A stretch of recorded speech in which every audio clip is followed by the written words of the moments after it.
I'd enjoyed a good night's sleep, and it was time to get up and start the day. I loved the loons and other birds singing, but the wind was already active. I'd have to hurry up with breaking camp. But first, of course, there was breakfast.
When I'm on a 2-week solo, I store my smellable items in 2 counter-assault bear kegs. I use a Cook Custom Sewing Explorer pack as my food pack. It's just large enough to fit the kegs side by side. Smaller items such as my stove, fuel, saw, etc. fit in the gaps made between the curves of the kegs. Items with minimal scent, such as my freeze-dried food, go in a bear-proof bursack, which fits in the pack on top of the kegs. I use a lawn and garden bag to line the pack with a sill nylon bag inside the lawn and garden bag to reduce wear and tear on it.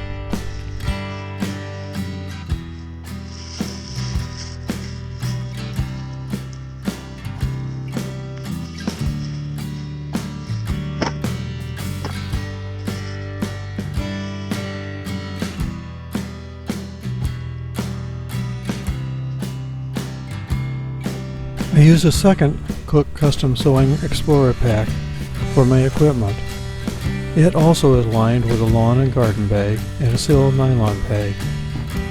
I usually roll my thermarest and pack my clothes and sleeping bag before I emerge from the tent in the morning, so everything is ready to be packed right after breakfast.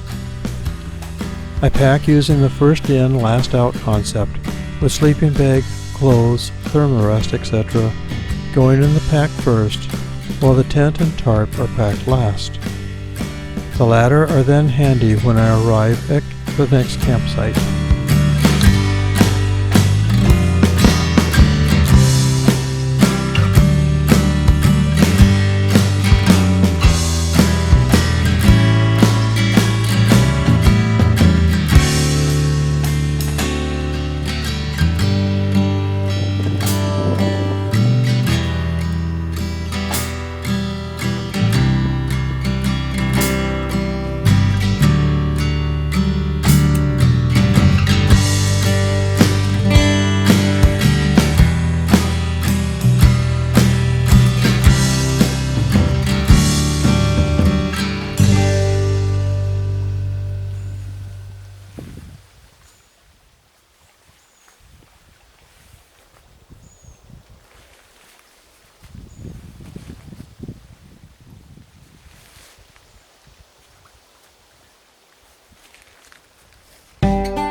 With the loons providing a cheery send-off, I was soon at the first of two portages of the day, a 50-rodder connecting Crooked and Terry Lakes.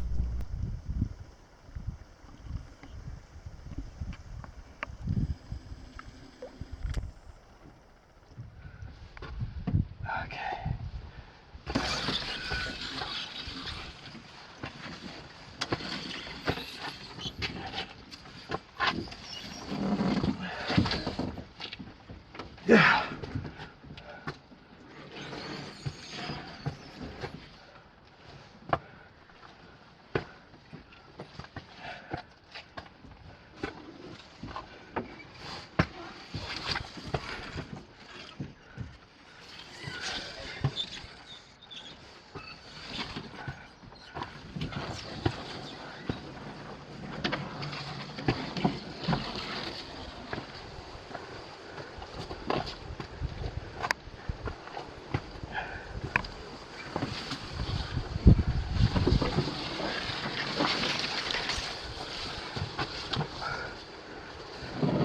to go down without getting hung up on trees. Long step down. Let me try over this other side. What's going on with my canoe paddle?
And just when you think you're home free, you gotta negotiate this mortar field.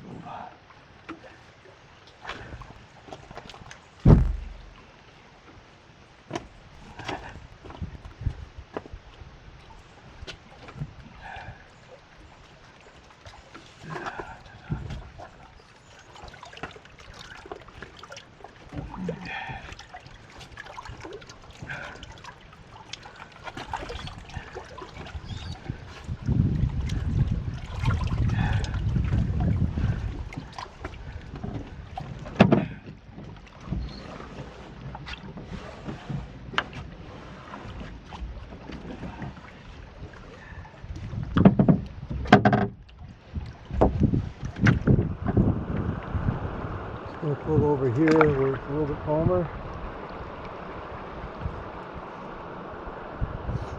Have a little snack break. Take on some water. This is Terry Lake, T-A-R-R-Y, as in synonym of weight. In other words, do not tarry here.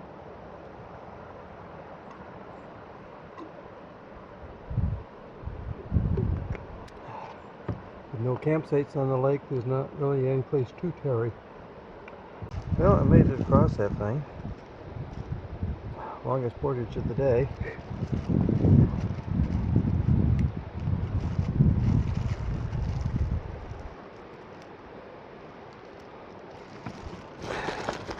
Now it's a little bit after 10 now.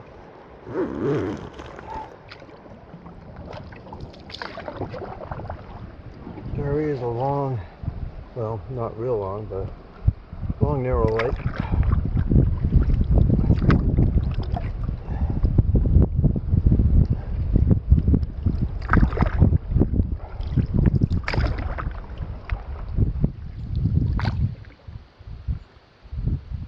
Maybe easy to miss this one.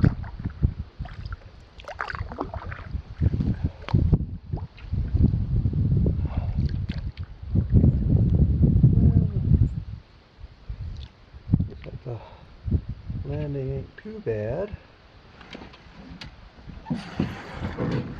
There's landing go.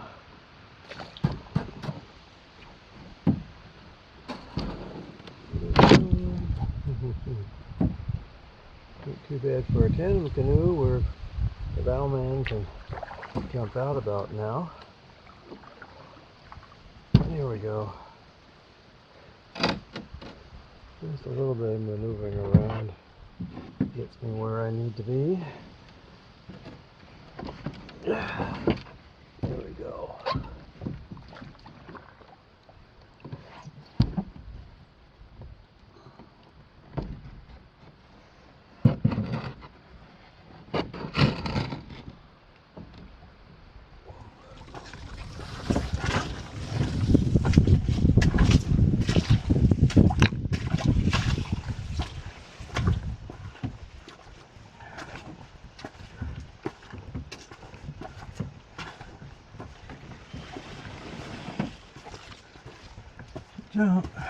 Keep going.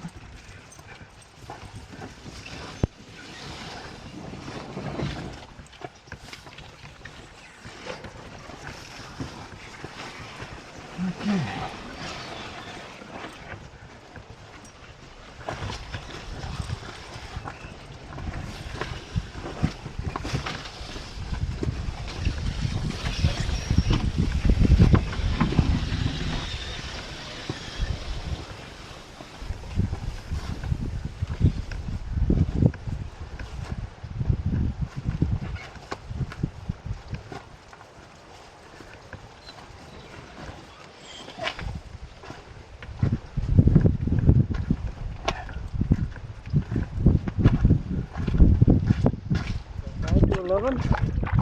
My plan is to stay here on Mora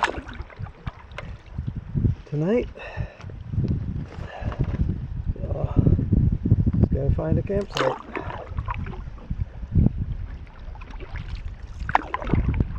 I had thought of maybe moving on to Little Sag today. There's only one 45 rod portage between here and Little Sag. But considering the wind that we have today and the fact that it would be coming all the way across Little Sag, there's a few campsites at the east end of Little Sag that I could possibly stay on, but they're right on the beaten path, not where I wanted to stay on Little Sag. So to get where I wanted to stay, I would have to face the full brunt of this wind. Little Sag, despite the name, is a fairly large lake. Now we seem to have a little bit of an obstacle up here.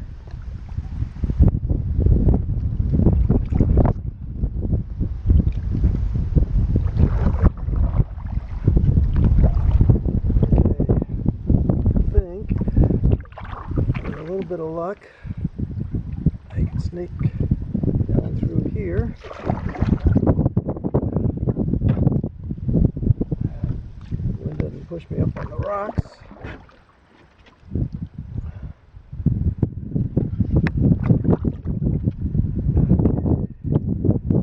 So far, so good. Okay. Turn to port.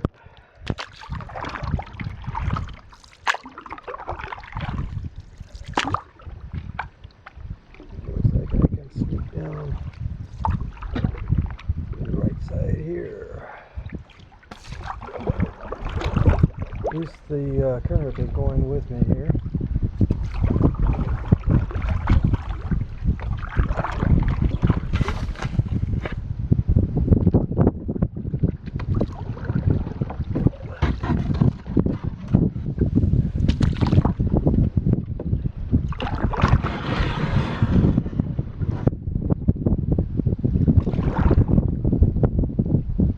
Okay, I am stuck.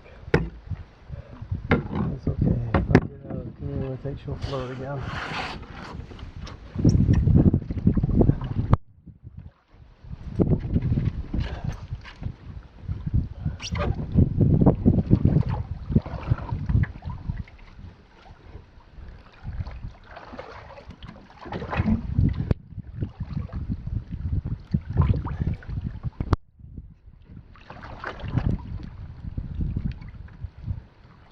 Okay, I think this will do it.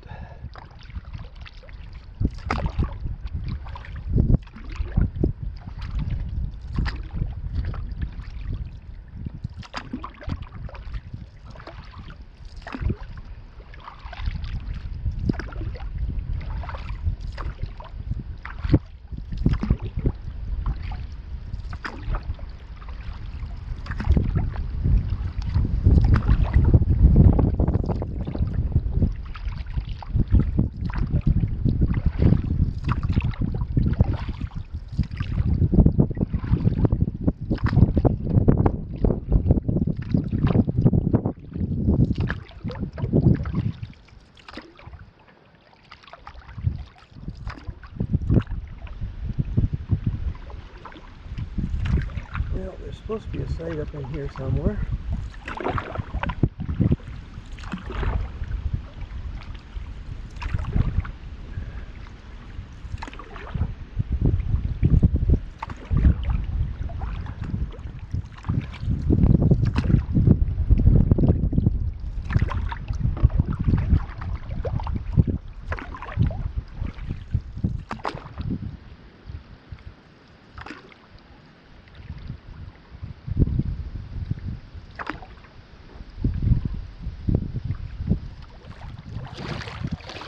Well, the landing for the site is here.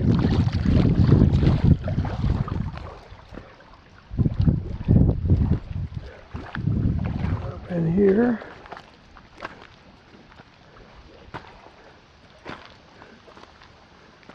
Here's the kitchen area.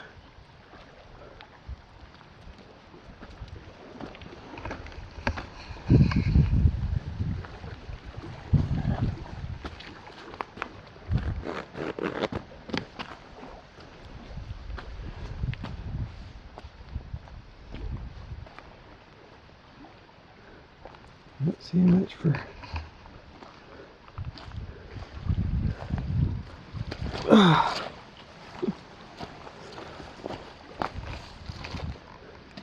tent pads. Unless there's something back in here.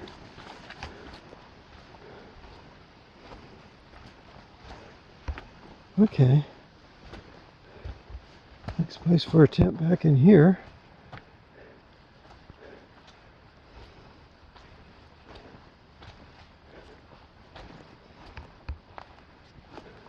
Water access back here too. In fact, actually, half tempted to bring the canoe back here.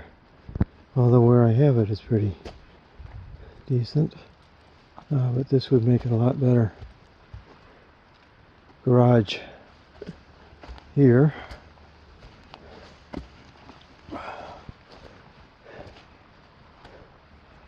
Let's see, yeah, the tent would work in there.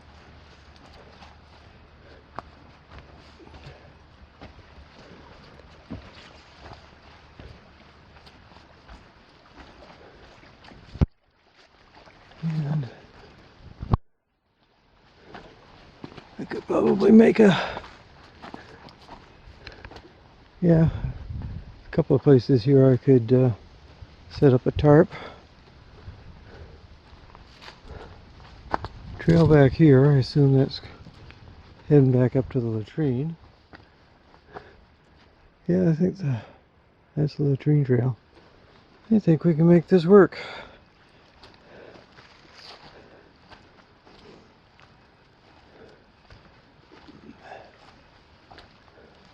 Okay, camp setup. First of all, there's the kitchen area. Gear explosion all around it. Here's my tarp. Basic A-frame as usual with a gable. Found a pole back in the woods that I could use to hold up the gable. Wasn't so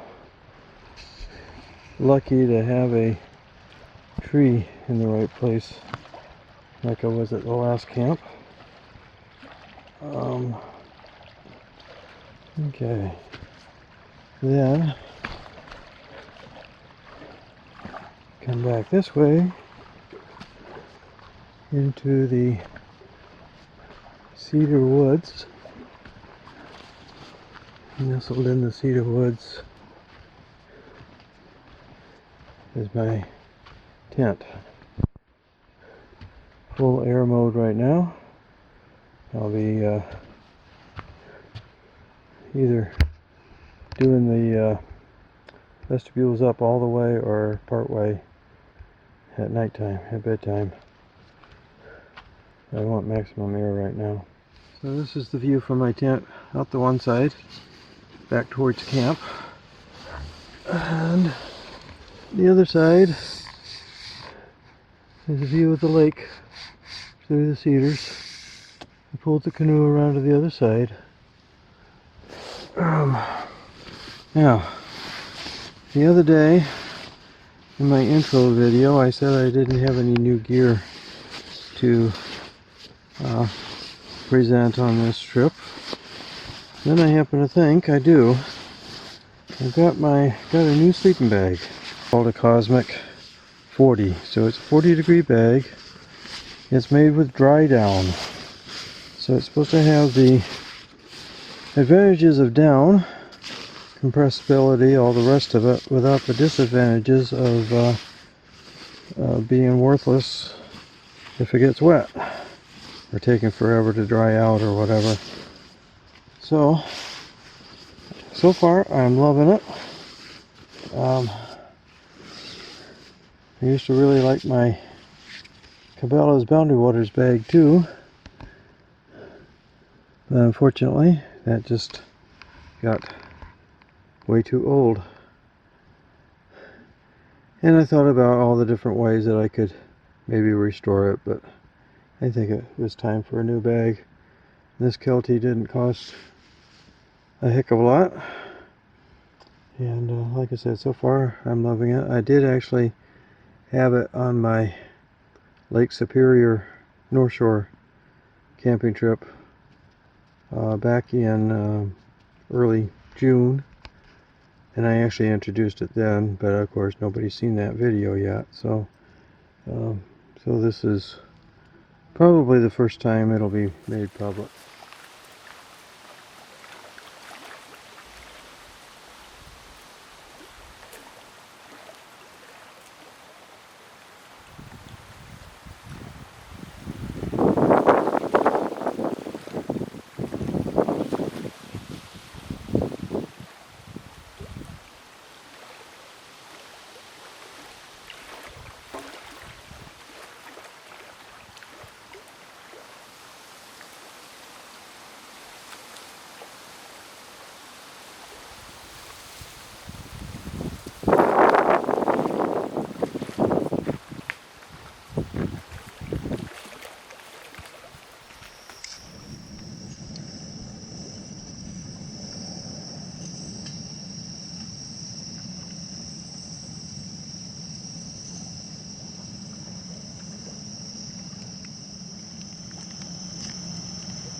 Sweet and sour pork.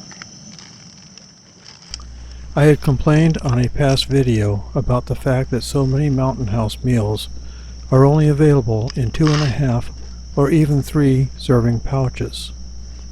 One of my subscribers referred me to bags available from Packet Gourmet. Before this trip, I ordered a few of them to try out. This meal was my first trial. I had split a 2.5 serving packet of sweet and sour pork before the trip. One half was left at home in the original pouch to be used at a later time, while I brought the other half with me.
Okay, this is the site on the mainland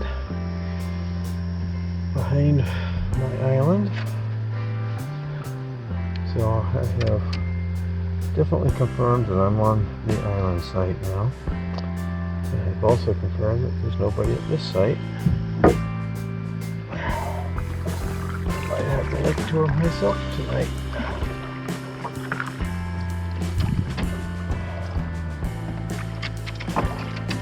Earlier on, I could not find the passage between the mainland and the island, which is why I was wondering whether I was on the mainland or the island.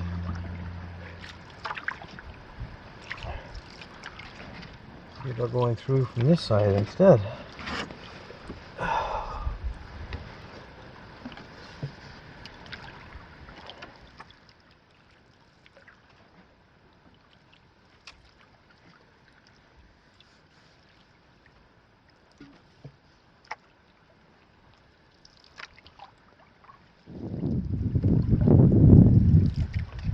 Well, it definitely shows as an island on the map, but it doesn't look like there's any way to get through up here. So instead of being on an island, I'm actually on a very long peninsula.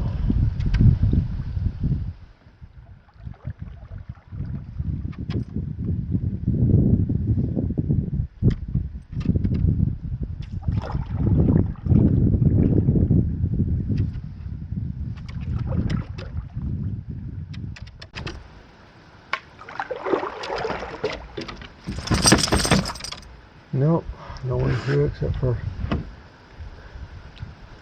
quick portage. Huh.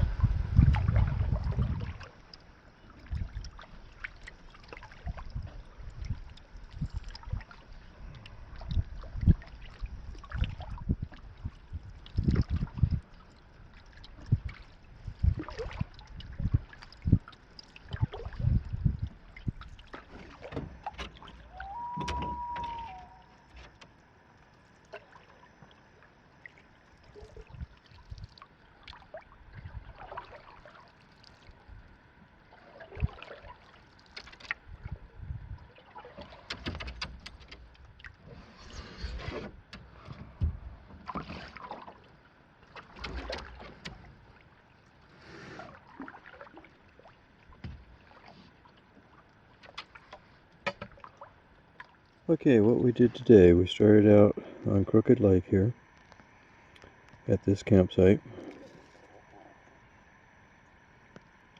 We came down to this portage. That was the 50 rodder that had the really steep uphill to start with. It was kind of technical in between.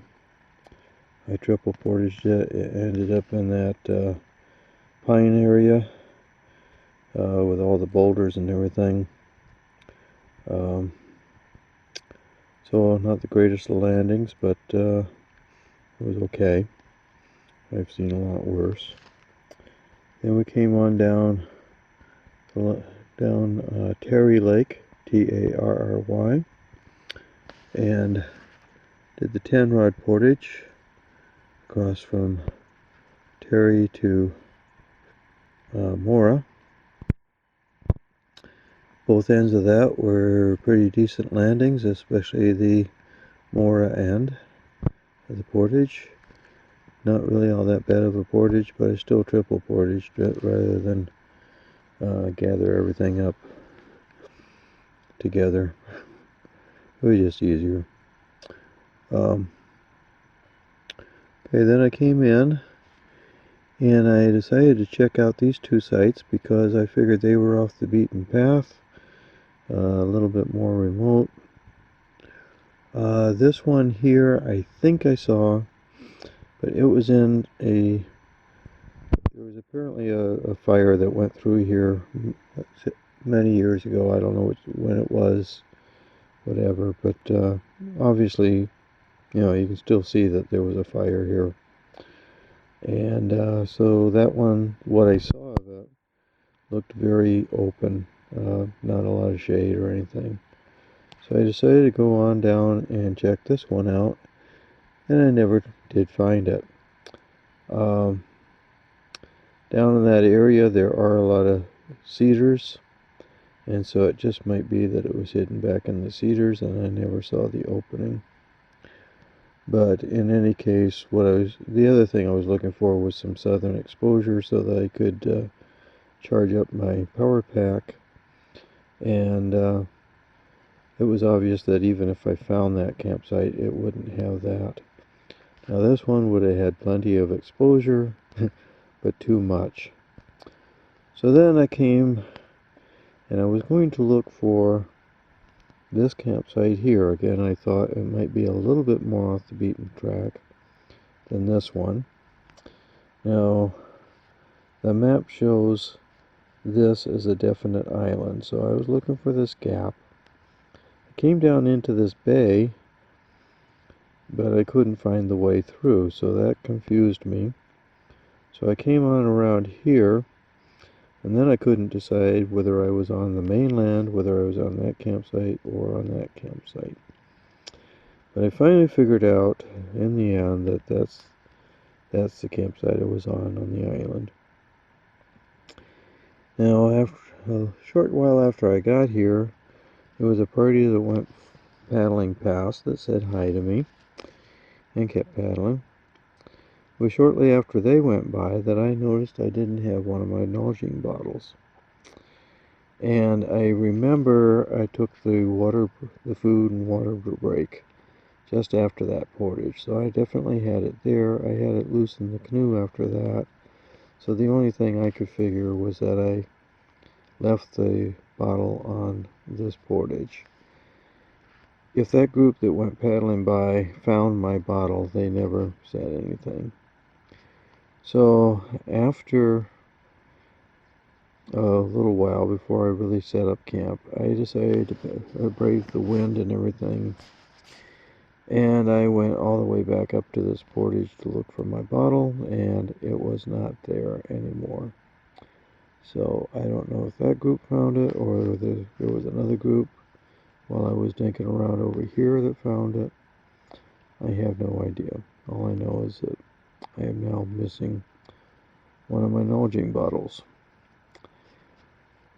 A quarter of the way through the trip. I'll survive. It's not that big of a deal. Anyway, this evening, after the wind subsided, I came down around the bottom of the island. I found that campsite empty. I went up to see if I could find the channel, and that's when I found out there is no channel, which is why I got confused. So then I paddled back here. I was thinking about going back and trying to find these two campsites, see if there was anybody there, but I was running out of time, so I just came back to my campsite, which is where I am now.